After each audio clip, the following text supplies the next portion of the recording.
창세기는 크게 두 부분으로 분류할 수 있는데, 먼저 1장부터 11장까지는 원역사라고 이야기를 합니다. 그래서 이 땅에 처음 시작이 어떠했는지를 우리가 그것을 통해서 알 수 있고, 그 속에서 이제 죄를 지은 인간이 어떻게 살아가게 되는지가 바로 11장까지의 내용이라고 할 수 있습니다. 그래서 우리가 잘 알고 있는 천지창조의 이야기, 그리고 또 아담의 불순종, 노아의 홍수, 바벨탑까지의 그 사건이 이어지게 되면서 인간의 마지막은 결국에는 하나님을 대적하는 데까지 나아가게 된다라는 것을 우리가 그 원 역사를 통해서 알 수 있습니다. 그 이후에 이제 11장의 후반부부터는 이제 족장 시대가 이제 시작이 되는데, 하나님께서 사람을 찾아오시고 그 족장들을 찾아오시고 언약을 맺으시면서 그들이 이제 모든 문제를 해결해가는 그러한 역사, 그리고 또 이끌어 가시는 그 하나님의 주도적인 그 구원의 역사, 은혜의 역사를 또 우리가 또 보게 됩니다. 창세기에 등장하는 4명의 족장은 아브라함을 시작으로 해서 이삭과 야곱, 그리고 또 요셉이라고 할 수 있는데, 그 중에서 우리가 오늘 살펴보는 이삭의 분량은 매우 적습니다. 22장에서 이삭을 번제로 바치는 아브라함의 이야기에 잠깐 등장을 하고, 그리고 26장과 27장에 집중적으로 등장을 하기 때문입니다. 어떻게 보면 분량적으로는 이삭이 적기 때문에 비중이 없는 사람처럼 우리가 느껴질 수 있지만, 이삭의 그 인생을 살펴보면 매우 깊고 그리고 짙은 농도 깊은 신앙을 발견할 수 있기 때문에, 오늘 이 시간에는 26장의 그 본문을 중심으로 하면서 이삭이 어떠한 인생을 살아갔는지 우리가 함께 은혜를 나누는 시간이 되었으면 좋겠습니다. 아브라함이 죽은 이후에 이삭이 살던 땅에 흉년이 들게 되었습니다. 먹을 것이 떨어져 가니 이삭은 이제 그 흉년이 든 땅을 이제 떠나려고 합니다. 이때 이삭에게 있어서 가장 유력한 장소는 바로 애굽이었습니다. 그 이유는 애굽은 나일강을 중심으로 해서 이제 비옥한 토양들이 이제 많이 만들어지기 때문에 농작물이 잘 자라는 환경을 가지고 있었습니다. 2절을 보면 하나님께서 이삭에게 애굽으로 내려가지 말고 내가 내게 지시하는 땅에 거주하라 라는 것을 통해서 본래 이삭이 가려고 했었던 곳이 애굽이었는데, 하나님께서 애굽까지 가는 것을 막으시고 그리고 또 그랄에 머무르게 하셨다라는 것을 우리가 알 수 있습니다. 그런데 그곳에서 이삭은 그의 아버지 아브라함과 동일한 실수를 저지르는데, 자신의 아내인 그 리브가를 누이라고 속인 것입니다. 그 이유는 9절에서 밝히고 있는데, 구절에서 밝히는 것과 같이 자신이 죽게 될까 두려워했기 때문에 이렇게 속이게 되었던 것입니다. 당시에는 외지인이 어떤 마을에 들어오게 되었을 때 그 사람을 신뢰할 수 없기 때문에 그 일행의 그 친족 중에 한 사람과 결혼을 하여서 동맹을 맺는 경우가 있었습니다. 하지만 만약에 그렇게 하지 않을 경우에는 그 무리의 대장을 죽이고 그 소유를 또 빼앗는 경우가 존재했었기 때문에 이삭이 당시에 이제 그랄에 머물면서 두려워했었던 것은 충분히 이해가 되는 부분입니다. 하지만 이후에 이제 이삭의 그 이야기를 들은 아비멜렉의 말을 보면, 이 사람이 하나님을 믿지는 않았지만 다른 사람의 아내를 취하는 것이 옳지 않다라고 이렇게 판단할 수 있는 분별력을 가지고 있는 사람이구나 라는 것을 우리가 알 수 있습니다. 어찌되었든 이 사건을 계기로 해서 아비멜렉은 그 땅 사람들에게 이삭과 이삭의 아내 그리고 또 그의 가족들에게 손을 대지 말아라 라고 이렇게 이야기를 하면서 이제 안전하게 이제 이삭이 그랄 땅에 머무를 수 있게 되는 계기가 되었습니다. 때로는 우리의 연약함까지도 하나님께서 이끌어서 인도하시는 것을 우리가 기억했으면 좋겠습니다. 그래서 우리에게 우리가 행했었던 그 작은 실수에 우리가 자책을 하면서 이 땅을 살아가는 것이 아니라, 그 실수를 통해서도 이끌어 가실 하나님을 기대하는 우리가 되었으면 좋겠습니다. 8절을 보면 이삭이 거기에 오래 거주하였다라고 이렇게 성경에서 얘기하는데, 아마 그 기간 동안 이삭이 오래 거주하는 그 기간 동안에 그날 사람들로부터 이제 농업 기술을 배웠던 것 같습니다. 본래 아브라함과 이삭은 이제 유목 생활을 했기 때문에 이제 가축을 키우는 사람이었지만, 이제 이 땅에 어느 정도 오래 머무르기 위해서는 이제 농업을 배우는 것이 필수적이었기 때문입니다. 12절을 제가 읽겠습니다. 이삭이 그 땅에서 농사하여 그의 100배나 얻었고 여호와께서 복을 주심으로. 아멘. 손가락을 모두 펴면 10입니다. 그래서인지 히브리 문화 속에서 10은 모두 전체라는 의미를 갖습니다. 그런데 그 10이라는 숫자가 두 번 곱하여서 만들어진 100은 하나님께서 주시는 완전함을 이야기한다라고 할 수 있습니다. 13절입니다. 그 사람이 창대하고 왕성하여 마침내 거부가 되어.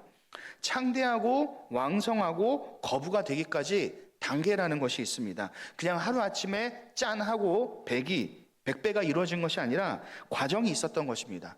성경에서는 하나님께서 복을 주셨다라는 것에 우리가 집중하기 쉽지만 12절을 보면 이삭이 그의 농사를 지었다라는 단어가 있습니다. 이 단어는 씨를 뿌리다라는 것을 이야기하는데 창세기 1장 29절을 제가 읽겠습니다. 하나님이 이르시되 내가 온 지면에 씨 맺는 모든 채소와 씨 가진 열매 맺는 모든 나무를 너희에게 주노니 너희의 먹을 거리가 되리라.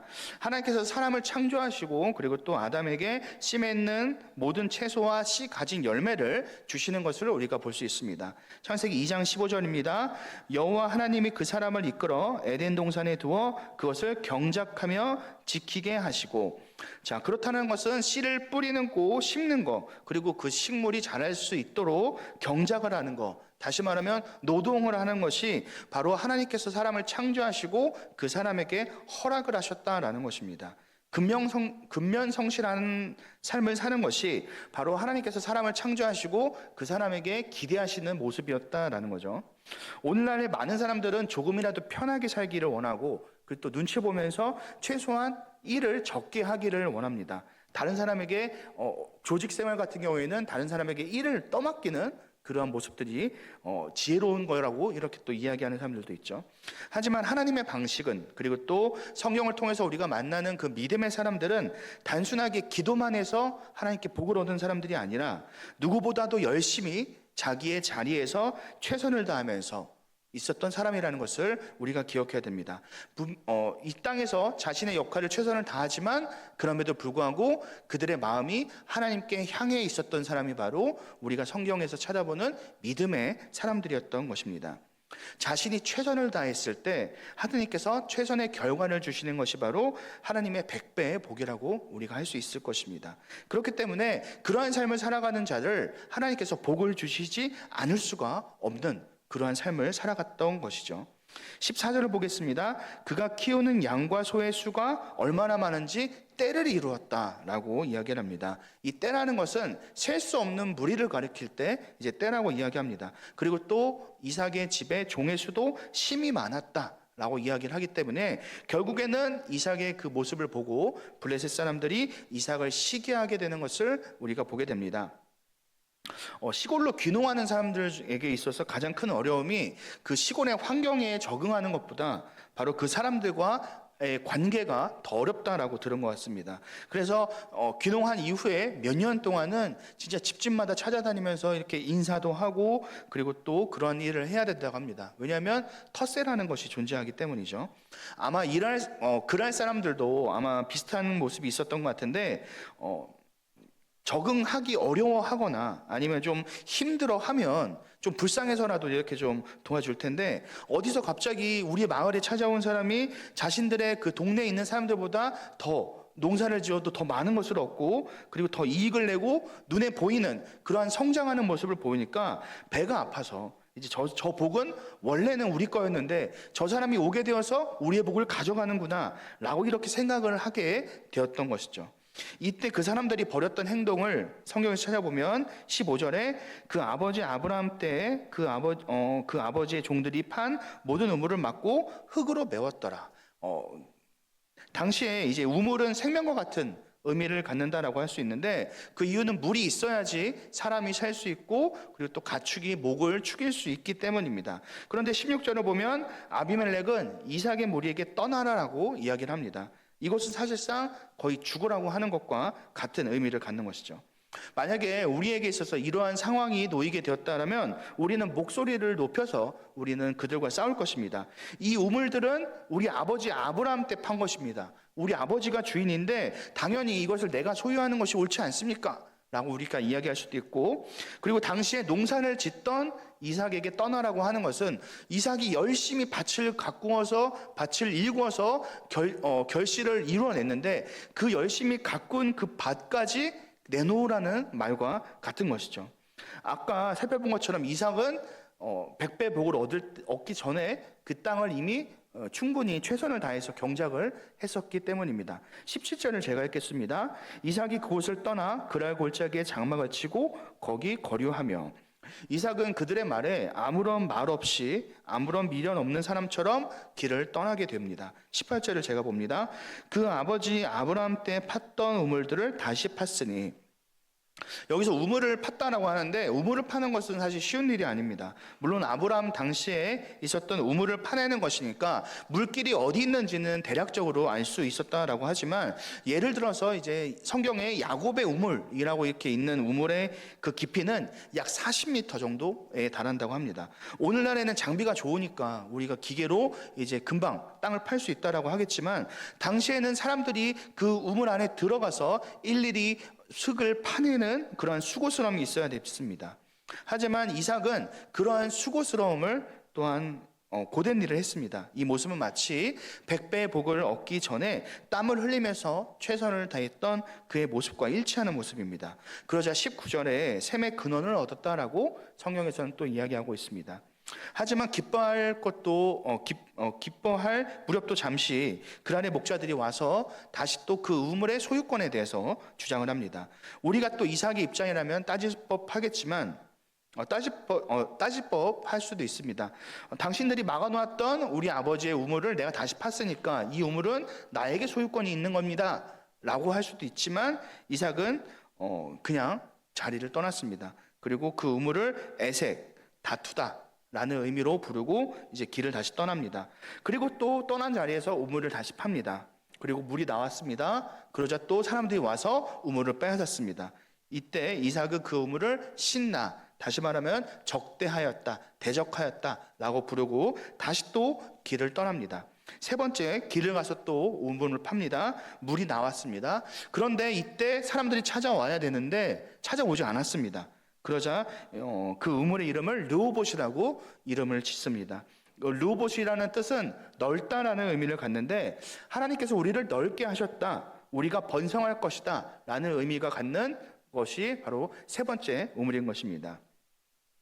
르호봇은 이름과는 다르게 사실 큰 우물은 아니었던 것 같습니다. 그 이유는 르호봇을 만난 이후에 이삭은 브엘사바로 그의 거처를 옮겼기 때문입니다.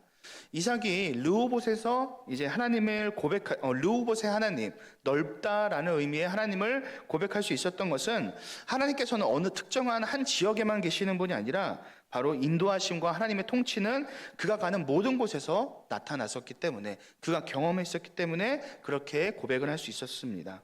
이삭이 우물을 계속해서 팔 수 있었던 것은 그가 경험했던 그 100배의 축복의 근원은 바로 하나님이라는 것을 그는 알고 있었기 때문입니다. 내가 형통했던 이유가 땅이 좋아서, 아니면 내 주변에 좋은 우물이 있어서, 아니면 내가 좋은 환경을 가지고 있기 때문에, 아니면 내가 당시에 운이 좋아서, 세상 돌아가는 정세를 잘 살펴서 내가 복을 얻은 것이 아니라 하나님께서 나와 함께 하셨기 때문에 내가 복을 얻었다라고 이삭은 고백을 했었던 것입니다. 창세기 26장 3절에 보면, 이 땅에 거류하면 내가 너와 함께 있어 내게 복을 주고 내가 이 모든 땅을 너와 내 자손에게 주리라. 하나님께서 그랄 땅에 이삭에게 머물라고 하시면서 약속하셨던 것이 내가 너와 함께 있어 내게 복을 주겠다 라는 것이었기 때문에 그는 그랄 땅에서 이제 복을 얻을 수 있었던 것이죠. 하나님께서 함께 하시기 때문에 우리가 형통하다, 우리가 번성할 것이다, 하나님은 광대하신 분이다 라는 것이 바로 르호봇의 의미였던 것입니다. 곧 이어서 이삭이 이동한 곳은 바로 브엘세바라는 곳입니다. 이 이름은 그의 아버지 아브라함 때와 관련이 있는데, 그 아비멜렉, 다시 말하면 이제 이 아비멜렉은 이제 이집트 애굽의 그 바로 왕처럼 이제 왕을 가리키는 말이 아비멜렉입니다. 그 아비멜렉이 아브라함과 함께 하시는 하나님을 깨닫고 나서 이제 그와 화친을 맺으려고 왔는데, 이제 아브라함이 이제 우물의 소유권을 위해서 이제 암양 새끼 7을 그 아비멜렉에게 주는 장면이 있습니다. 있습니다. 그때 이제 부엘이라는 것은 이제 우물을 이야기하는 것이고, 쉐바는 칠 혹은 이제 언약을 이야기하는 것이기 때문에 이 부엘쉐바의 뜻이 7개의 우물 혹은 이제 언약의 우물, 맹세의 우물 이렇게 부르기도 합니다. 창세기 22장을 보면 아브라함과 이삭이 이제 모리아산에서 하나님께 제사를 드리기 위해 길을 떠나는데, 그 떠나기 전과 떠난 이후에 그들이 머물렀던 곳이 바로 부엘세바입니다. 그렇기 때문에 이삭에게 있어서는 이 부엘세바는 굉장히 특별한 기억이 있는 장소였다는 것을 우리가 알 수 있습니다. 26장의 첫 부분에 이삭은 흉년의 때에 하나님께서 머물라고 하신 그 땅을 떠나서 이제 다른 곳으로 가려고 했지만, 하나님께서는 돌고 돌아서 다시 약속의 땅으로 이삭을 이끌어가는 것을 우리가 볼 수 있습니다. 그리고 그러한 과정 속에서 이삭은 하나님을 더욱더 진실하게 고백할 수 있는 그런 모습을 또 갖추게 됩니다. 아버지의 때와 마찬가지로 아비멜렉 역시 이삭에게 찾아와서 화친을 맺기 위해 왔는데, 그와 함께 온 사람들이 그의 친구 아후삭과 군대장과 비골과 함께 오는 것을 우리가 볼 수 있게 됩니다. 창세기 26장 28절입니다. 그들이 이르되 여호와께서 너와 함께 계심을 우리가 분명히 보았으므로 우리의 사이 곧 우리와 너 사이에 맹세하여 너와 계약을 맺으리라 말하노라. 자, 우리는 때로는 다양한 선택의 기로 속에서 누가 알겠어? 라고 이렇게 생각을 하기 쉽습니다. 그러면서 우리는 쉬운 길을 선택할 때가 있는데, 하지만 우리의 인생은 하나님께서 가장 먼저 보시지만 그 이후에는 세상 사람들도 우리의 인생에 있어서, 우리의 삶에 있어서 주의 깊게 보고 있다는 것을 기억하셔야 됩니다. 사람들은 자기 자신에 대해서는 그렇게 엄격하지 않지만, 그리고 또 자신들은 그렇게 살아가지 않지만, 유독 기독교인들에게 들이대는 잣대는 굉장히 엄격하다라는 것을 우리가 기억해야 됩니다. 작은 실수도 용납하지 않는 것이 바로 우리를 향한 세상의 잣대라는 것이죠. 창세기 26장 29절입니다. 너는 우리를 해하지 말라. 이는 우리가 너를 범하지 아니하고 선한 일만 내게 행하여 내가 평안히 가게 하였음이니라. 이제 너는 여호와께 복을 받은 자니라. 분명히 우리가 앞서 살펴본 내용 속에서는 아비멜렉의 무리는 하나님의 축복을 받은 이삭을 쫓아냈고, 그리고 또한 그가 판 우물들을 모두 다 막아버리는 그러한 모습을 보이면서 이삭을 괴롭게 하는 것을 보았습니다. 하지만 29절에서 그들은 자신이 선한 일만 내게 하였다라고 이야기합니다. 세상 사람들은 자신이 좋은 사람이라고 생각하기 때문에 기억을 왜곡한 채 이 땅을 살아가고 있습니다. 이러한 모습은 바로 자신을 교만하는 그러한 모습에서 출발되었다라고 할 수 있을 것 같습니다. 하지만 그들이 가지고 있는 그 엄격한 기준 속에서도 이들은 이삭의 삶을 인정할 수밖에 없었습니다. 그들과는 다른 기준을 가지고 이삭은 살아갔었고, 그리고 또 그러한 모습으로 살아가는 이삭에게 그들은 약간의 모를 괴리감을 느끼게 되었고, 그리고 또한 위화감을 느끼게 되었고, 그리고 이삭이 믿는 것이, 이삭이 자신들과 다른 그 차이점은 무엇인가 그들이 고민하게 되었고, 결과적으로 하나님이 그와 함께 계시구나, 하나님이 그와 함께 계시기 때문에 우리와는 다른 이 땅에서의 삶을 사는구나 라고 그들이 깨닫고 이삭을 찾아와서 화친을 맺었던 것이기 때문입니다. 물론 이 장면을 통해서 아비멜렉이 하나님을 경외하는 사람이 되었다, 하나님을 진짜 믿는 사람이 되었다라는 것은 아닙니다. 하지만 일반적인 사람들도 하나님의 존재에 대해서 인정하는 경우가 있습니다. 하나님께서 이 땅에, 이 세상에 자신을 계시하시는, 다시 말하면 자신을 이제 드러내시고 말씀하시는 것이 이제 두 가지 방법이 있는데, 첫 번째는 이제 일반 계시라는 것이 있습니다. 이 일반 계시는 이제 자연 현상이나 아니면 세상의 모습 속에서 하나님이 살아계심을 드러내는 것인데, 예를 들면 이제 광활한 자연을 보았을 때, 이것이 자연이 우연히 만들어지진 않았겠구나, 이것은 분명히 누군가의 작품이구나 라고 우리가 생각하는 것, 아니면 우주의 모습을 보았을 때 이러한 신비로운 모습, 그리고 조금의 이런 조금의 그러한 모습도 그런 모습을 보았을 때 분명히 하나님께서 이것을 창조하셨구나라는 것을 우리가 알 수 있기 때문이죠. 아비멜렉의 고백이라고 한다면 바로 이 일반 계시, 바로 이삭의 삶을 통해서 하나님이 살아 계시구나라는 것을 고백하는 그러한 것에 해당한다고 볼 수 있습니다. 만약에 우리가 이삭과 같은 그러한 삶을 살아가게 된다면 사람들에게 감동을 줄 수 있을 것입니다. 그리고 우리가 믿는 하나님을 그들에게 전하고 드러낼 수 있을 것입니다.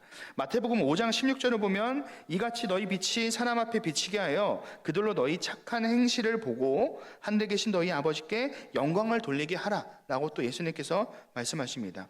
하지만 우리는 이러한 모습, 그냥 하나님을 나타내는 것만으로 우리가 끝나서는 안 되고, 하나님께서 정말 이 땅에 어떠한 일을 하셨는지를 우리가 말로 전하는 복음 전도의 모습도 함께 동반되어야 된다는 것을 기억하셨으면 좋겠습니다. 어떻게 보면 복음을 전하는 것은 특별계시적인 성격이라고 할 수 있을 것 같은데, 만약에 우리가 삶을 통해서만 우리가 하나님을 드러낸다라고 했을 때 이것은 자칫 기독교가 그냥 도덕적인 종교에 머물 수가 있기 때문입니다. 그래서 우리는 신앙의 삶을 살아가면서 동시에 그들에게 우리의 입술로 하나님께서 무엇을 행하셨는지, 예수 그리스도를 이 땅에 보내주셨던 그 복음 역시도 우리는 동일하게 전해야 되는 것이죠. 창세기 26장 30절을 보면 이삭이 그들을 위하여 잔치를 베풀매 그들이 먹고 마시고, 비록 이삭을 거부했었고 이삭을 괴롭혔던 자들이지만 이삭에게 다시 찾아오게 되었을 때 이삭은 그들을 받아주고 축제까지 베푸는 모습을 우리가 발견하게 됩니다. 이 모습을 통해서 이삭이 그들을 용서하는 것도 우리가 발견하게 되죠. 31절을 보면 평안이 같다라고 얘기하는데 성경에서 이야기하는 그 평안은 샬롬을 이야기합니다. 하나님에게 그리스도의 평안을 전하는 것이 바로 오늘 살아가는 우리의 모습일 것입니다. 오늘 이 시간 창세기 26장을 중심으로 이삭의 삶에 대해서 살펴보았습니다. 그는 어려운 상황 속에서도 원망하지 않았고 자신의 삶을 묵묵하게 걸어가는 모습을 보였습니다. 그가 요동치지 않을 수 있었던 이유는 첫 번째로 하나님께서 복의 근원이심을 그는 믿고 있었기 때문입니다. 그래서 여러 가지 삶 속에서 삶의 선택 가운데 그는 다투지 않고 또 길을 떠날 수 있었던 것입니다. 내가 형통한 것이 나의 환경 때문이 아니라 나와 함께 계신 하나님 때문임을 그는 고백을 할 수 있었기 때문입니다. 우리가 만일 복의 근원이신 하나님을 경험하기 위해서는 세상의 복의 기준과 떠나는 그러한 모습이 있어야 합니다. 그래야지 우리가 하나님을 의지할 수 있고 세상의 기준과는 다르지만 그 안에서 우리가 또 복을 누릴 수 있는 것이기 때문입니다. 그 안에서 보여진 그 이삭의 여정은 사실 결코 쉽진 않았습니다. 하지만 그는 그럼에도 불구하고 하나님을 떠나지 않았는데 그 근거는 바로 우리가 아까 살펴본 것처럼 창세기 26장 3절에 내가 너와 함께 있어 내게 복을 주고 내가 이 모든 땅을 너와 내 자손에게 주리라 라는 하나님의 말씀이 그에게 있었기 때문입니다.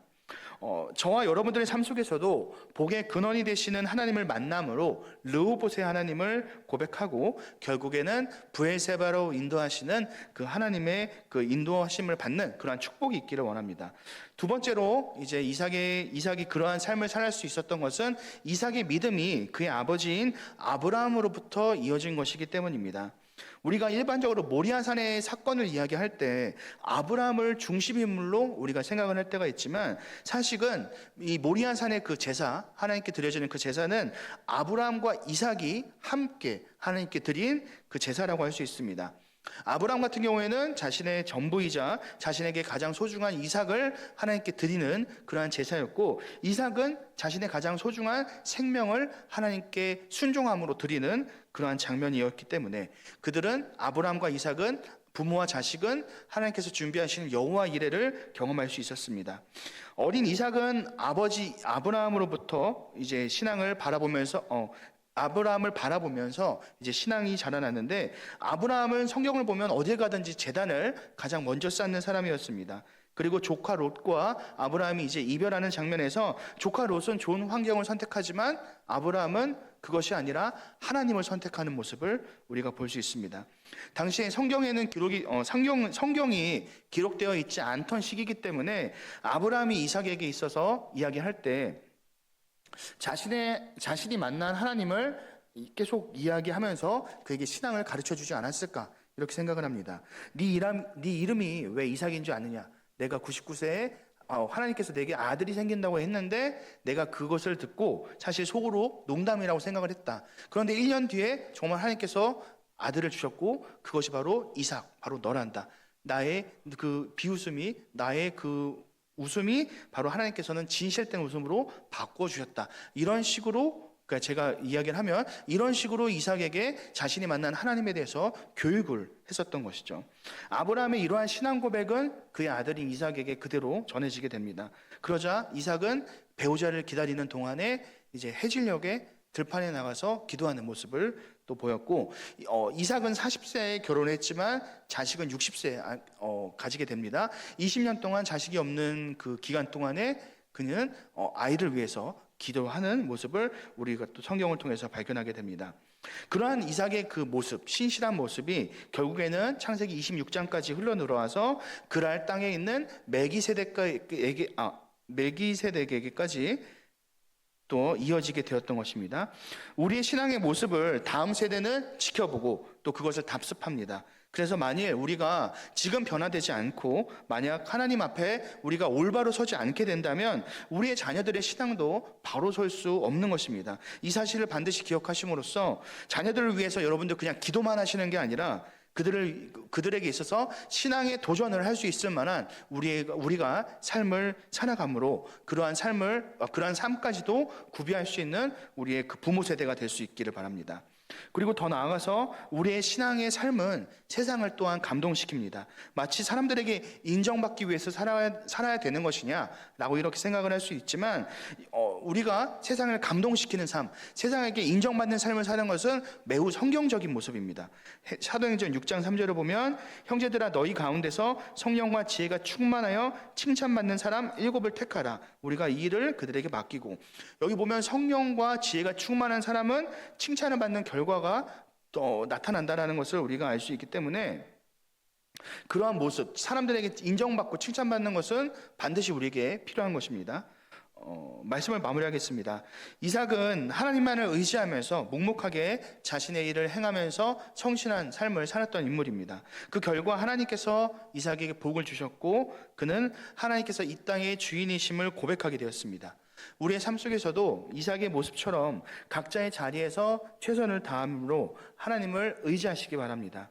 만약에 우리가 그러한 길을 묵묵히 걸어가게 된다면 그 길의 끝에는 반드시 하나님께서 우리를 인도해 주심으로 우리가 형통케 될 것이고 우리와 함께 하시는 하나님이 세상에 널리 선포될 것입니다.